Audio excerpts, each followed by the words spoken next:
नमस्कार दोस्तों, प्रिय भक्तों, आपको इन नवरात्रि अगर एक विशेष उपाय बताया जा रहा है, वह उपाय कर लिया तो आपको आपके जीवन के सारे कष्टों से बाहर निकलने के लिए कोई नहीं रोक सकता। आपकी कुलदेवी को आपको अपने घर में बुलाना पड़ेगा, मात्र एक पोटली बनाकर। कुलदेवी कौन है? आपकी माता, आपकी माँ दुर्गा या फिर आपके कुल की देवी, जिसको आप नहीं जानते। यदि आपका बच्चा आपकी बिल्कुल बात नहीं मानता हो और आपको माता रानी का एक उपाय फिर करना है, आपको क्या करना है? लाल चूड़ी से और लाल फूल से। देखो, आज का वीडियो बहुत ज़्यादा खास होने वाला है।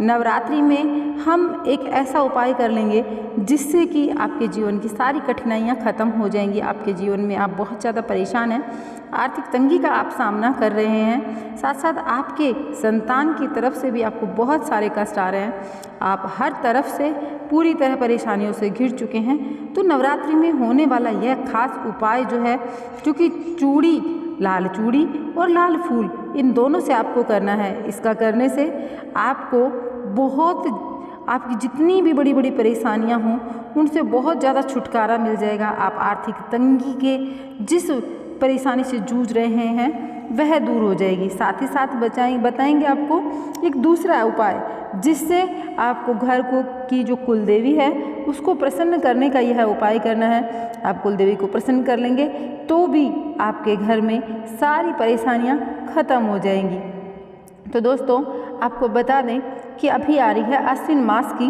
नवरात्रि में यह उपाय आपको करना है। मतलब कि नवरात्रि जिस दिन शुरू हो रही है उस दिन से आपको यह उपाय करना है। पहले नवरात्रि से यह उपाय आपको करना है। नवरात्रि के 9 दिनों तक माता रानी का जाप हम करते हैं, हमारे जीवन के सारे संकट कट जाते हैं। और अब की बार जो नवरात्रि है वो 23 अक्टूबर को उसका समापन होएगा। अब माँ दुर्गा की पूजा करने से सुख, समृद्धि और सकारात्मकता हमें प्राप्त होती है। उसके साथ ही अगर हम एक ये छोटा सा उपाय कर लेते हैं तो हमारे जीवन के जितने भी कष्ट हैं ना, वो 1 मिनट में ख़त्म हो जाएंगे।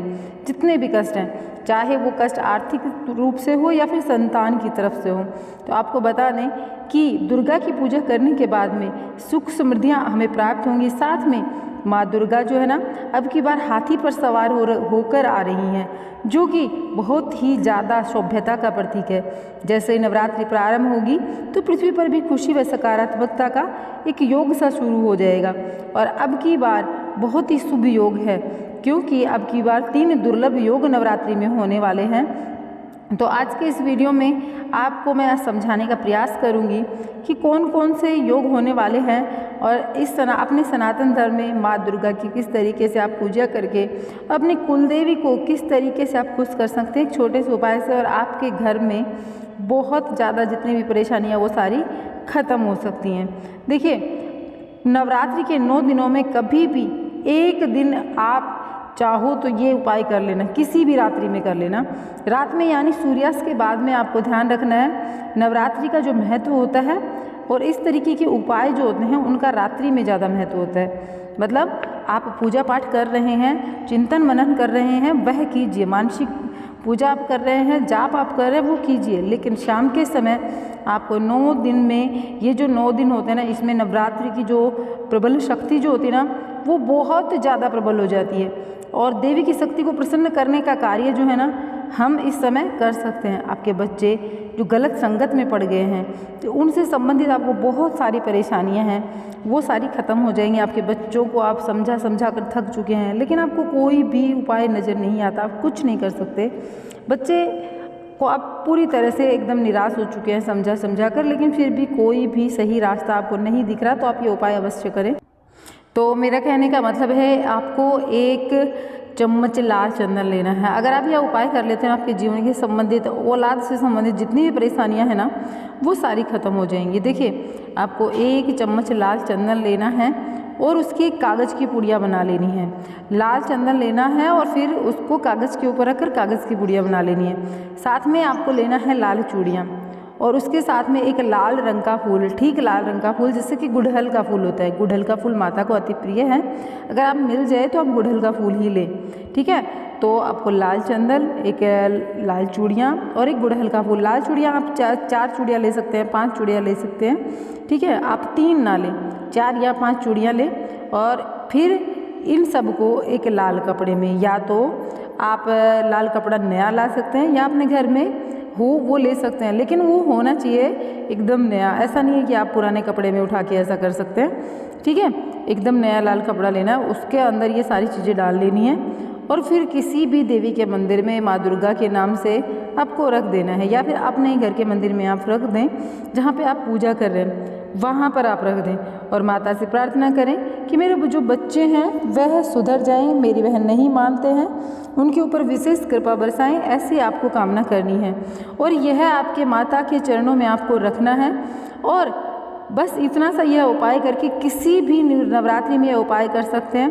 फिर उसके बाद में आपको यह चीज़ जो है ना, इसको वापस अपने घर के अंदर लेकर नहीं आना है, ठीक है। अपने घर के अंदर इसको नहीं रखना है। नवरात्रि में किसी भी दिन ऐसा करके फिर आप उसको उठाएं और माँ आदिशक्ति और दुर्गा की आराधना करके और फिर उसको कहीं भी बहते जल में प्रवाहित कर दें, बहते साफ जल में। ऐसा नहीं है कि आप कहीं भी गंदे जल में प्रवाहित करें, बहते जल में प्रवाहित आप कर दें, ठीक है। ऐसा करने से आपको संतान से संबंधित जितनी भी परेशानियां हैं ना, वो सारी परेशानियां आपकी उसी पोटली के साथ में ख़त्म हो जाएंगी, ठीक है। अब आपको बता देते हैं कि आपको एक और उपाय करना है। देखिए, आपको आपकी कुलदेवी का नाम नहीं मालूम या आप अपनी कुलदेवी को जानते भी नहीं हैं, तो और आपको एक बात बताएं कि हमारे हर एक घर में एक कुलदेवी एक कुलदेवता होता है। कुलदेवी जरूर होती है। अब बहुत सारे लोग उसको मानते हैं, बहुत सारे लोग नहीं मानते। तो जो लोग मानते हैं उनके लिए यह उपाय है कि आप बहुत सरल तरीके से अपनी कुलदेवी से, क्योंकि जो कुलदेवी होती है ना, वो आपके कुल के, आपके संतान का हमेशा हित चाहेंगी। आप उनके लिए यह उपाय करें, आपके जीवन में जो भी समस्या आ रही हैं उनका अंत हो जाएगा। अगर आपके कुलदेवी देवता नहीं है तो पहचान कर सकते हैं, आप उनको खोज सकते हैं। तो अगर आप अपने घर के वास्तव में अगर सुख शांति समृद्धि चाहते हैं, तो आपकी अपनी समस्याओं का अंत चाहते हैं, तो आपको ऐसा करना भी चाहिए। क्योंकि आपके, जैसा कि मैंने आपको बताया, आपके घर की कुलदेवी की आराधना करना कोई गलत नहीं है। और कुलदेवी और कोई नहीं, माता रानी ही होती हैं। तो माता रानी की आराधना करने में क्या कष्ट है, क्या गलती करना चाहिए, है ना।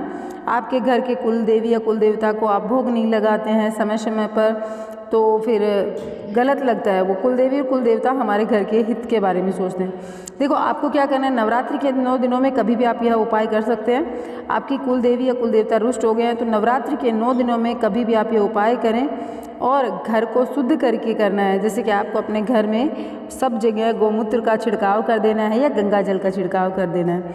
अगर गोमूत्र नहीं है तो आप गंगा जल ले सकते हैं, और गंगा जल नहीं है तो गोमूत्र ले सकते हैं। अब क्या करना है, क्या चीज़ लेनी है, एक लाल कपड़ा लेना है। ठीक लाल कपड़ा ही होना चाहिए, चारों तरफ एक से एक जैसा ही होना चाहिए, कटा सटा ना हो।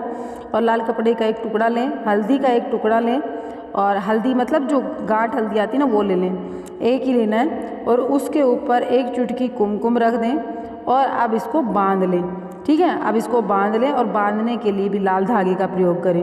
अब आपको क्या करें, नवरात्रि के दौरान आप यह पोटली जो है ना, इसको कभी भी, या तो पहले नवरात्रे पर या फिर अष्टमी तक, नवमी तक आप कभी भी कर सकते हैं।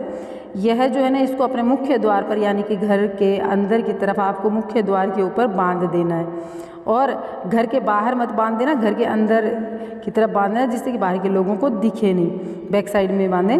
और जो अष्ट लक्ष्मी का जहाँ पर वास माना गया है, वहीं पर हमारी कुलदेवी का वास भी होता है। कुलदेवी के रूप में हमारे घर में लक्ष्मी निवास करती हैं, ठीक है। तो आपको वहाँ बांध देना है और सूर्यास्त के समय बांधना है। मुख्य द्वार आपका खुला होना चाहिए। माता रानी का आह्वान करना है, ओम कुलदेवी नमः, इस मंत्र का जाप करना है। और इसके बाद घर के मुख्य द्वार के ऊपर आपको बांध कर, और सबसे बड़ी बात, जो बड़ा पुरुष घर का है वह बांध दे। आपके बच्चे ना बांधें, आपके घर का कोई भी बड़ा पुरुष है, या फिर आप स्वयं भी बांध सकती हैं और वहाँ पर बांधें। और फिर देखिए, आपके घर में चमत्कार पे चमत्कार होने शुरू हो जाएंगे। आपकी कुलदेवी आपकी रक्षा करेगी और आप उनका स्मरण करें, भोग लगाएं और हमेशा उनको कहें कि आपको हम पुकार रहे हैं माता। हर माँ अपने बच्चों को कष्ट से निकालने के लिए आती है, ठीक है। और ऐसा करने से पोटली बांधने के बाद में मात्र 7 दिनों के अंदर आपको आपके जीवन में फ़र्क देखने को मिलेगा। देखिए, यह जो पोटली है ना, ये बांधने के आप नवरात्रि पर, अगली नवरात्रि आप इसको बदलें, अगली नवरात्रि तक यह बंधी रहनी चाहिए, ठीक है। तो आप अगली नवरात्रि तक इसको बंधे रहने दें। इस नवरात्रि में बांधने के बाद में फिर नवरात्रि में फिर ऐसे ही करके आप इसको कर्मानुसार चेंज कर सकते हैं, बदल सकते हैं। तो जी जय माता की।